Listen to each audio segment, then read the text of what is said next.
I was in the Coca-Cola Museum in Atlanta, and I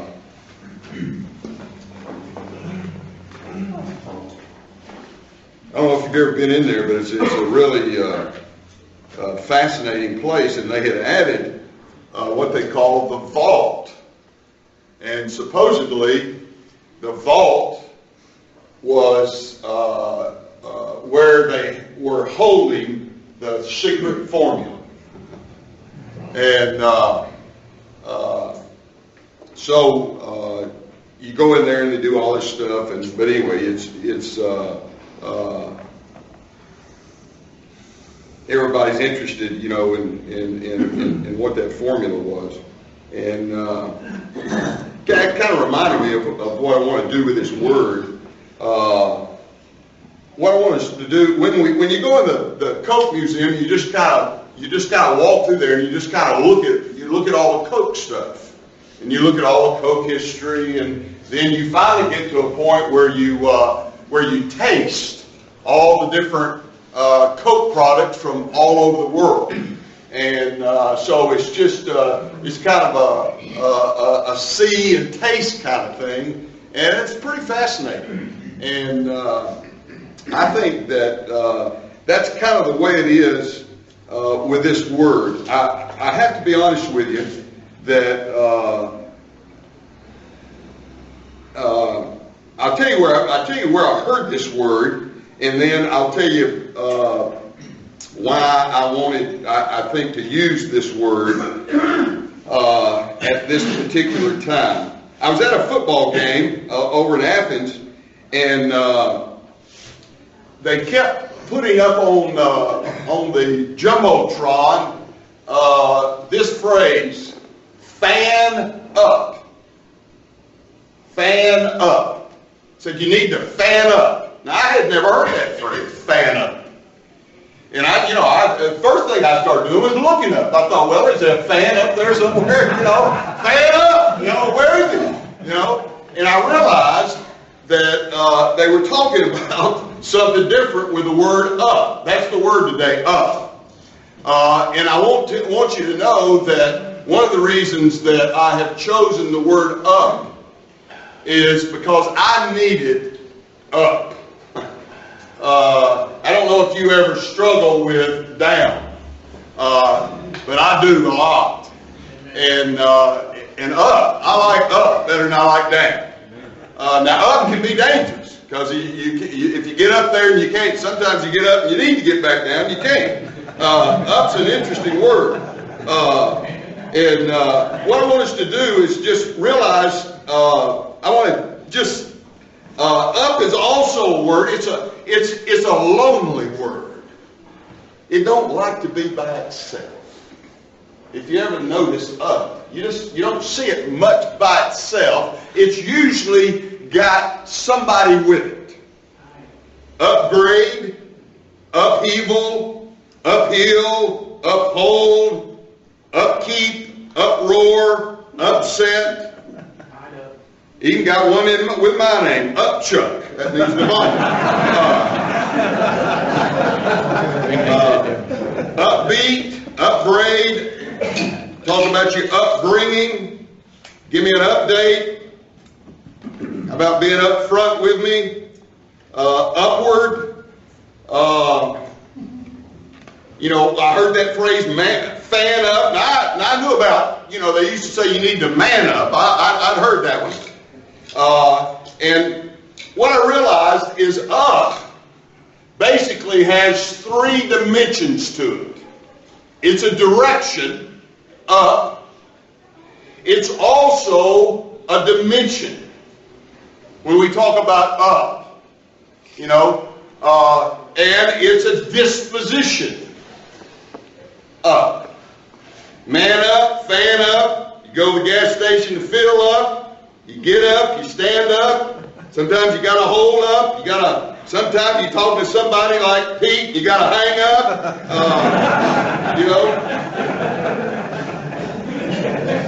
Sometimes you get in trouble and you get called up. I didn't mention this earlier, but a good friend of mine, I want you to pray for him, Harris Stafford. He's dying with liver cancer. And somebody called me and said he's not taking any more therapy. And what he was saying is, it's time's up.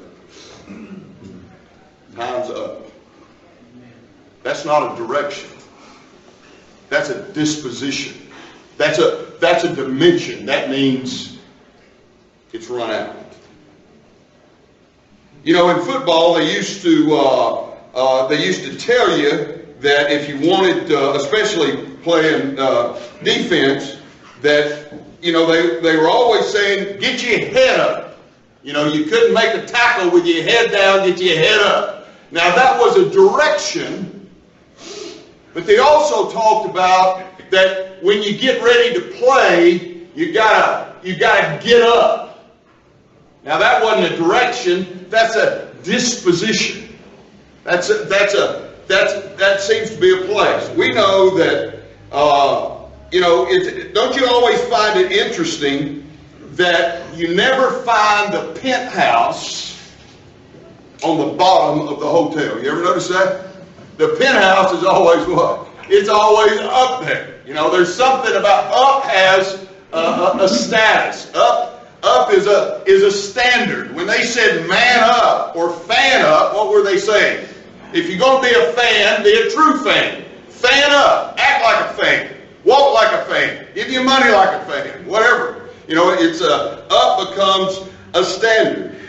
We use the some people. We use up. We say, "Are you up for the task?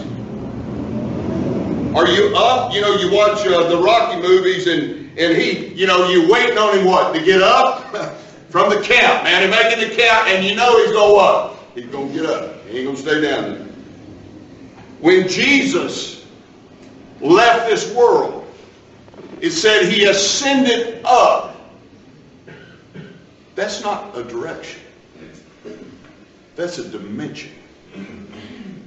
Up. Up is a reality that has a lot of dimensions to it. You remember the famous Bugs Bunny statement, "What's up, Doc?" Here's some questions. When are you up? How do you get up? Why are you up? I've realized that there are good ups and there are bad ups. Drug court. What's most drug use about? Much of it is trying to get up. But if you get up in the wrong way, there's a legitimate up and there's an illegitimate up. And we've all tried the illegitimate ups. You can do it through drugs, you can do it through business, you can do it through all kinds of stuff. Because you're trying to get somewhere, because there is an up. Up is a place, it's a dimension. There's a good up, there's a bad up, there's a legitimate up, there's an illegitimate up. There's a desired up, and then there's a dreaded up. I don't know if you watched the World Series last night, but when that big old boy hit 3 home runs, when he got up the third time to bat, I saw that pitcher was just going, is he up here again? Man, this guy, he's just knocking it out of there. And then you'd see some of those guys get up to face, and man, they're just going, because, sometimes when it's your time to be up, if you're not ready for the up, it can be difficult. Up.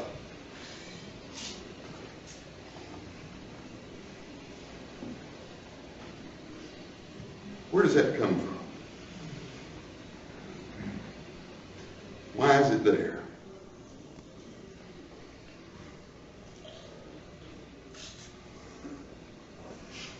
What's your relationship to up? You know, there's one statement I know that's not true that we use in it's this statement. Everything that goes up must come down. That's not so. And it's not so because of Jesus. If Jesus takes you up, you don't have to come down. That's the legitimate way of it. If he takes up your case, he's going to win it for you. Us. It's just kind of a fun word. I didn't have anything drastic about the word. I just thought we'd kind of do what we do at the Coca-Cola Museum, just kind of go through there and just kind of look at it. And just kind of listen to it. What are you going to do when your time's up? When you hit that dimension, what's going to be your disposition? How are you going to be up legitimately today? How do we stay up? What are you standing up for? As men, what's it mean to man up? Up. I like it.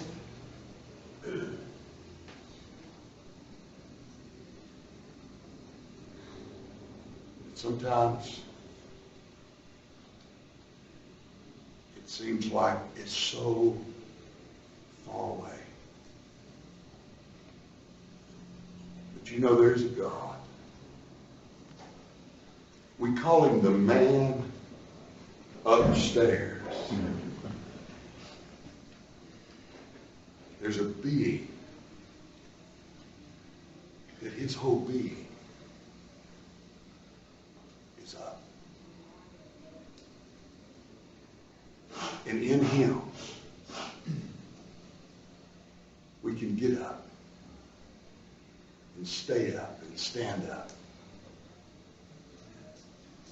And we can even reach down and help others come up.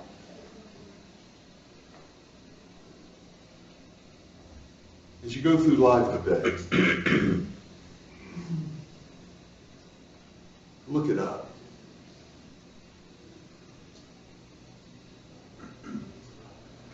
See where you are with it. And we know Jesus. We know this. That Jesus said, I am the resurrection and the life. He is the up. And in that up, he'll never come back down. And that up will never run out. There is an eternal up. God calls us up. Whatever your level of life is, there's an upward mobility that's good and right. But it's only good and right if it's legitimate. If it's legitimate. Let's pray. Lord, thank you. How we as human beings come up with words that describes states of being like up.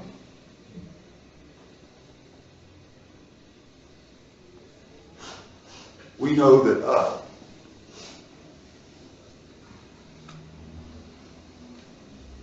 is not a myth. And we know that you have made us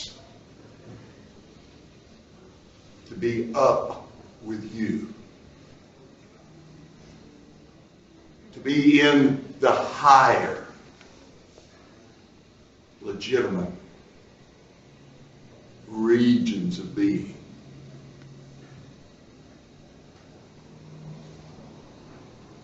As Earl sang,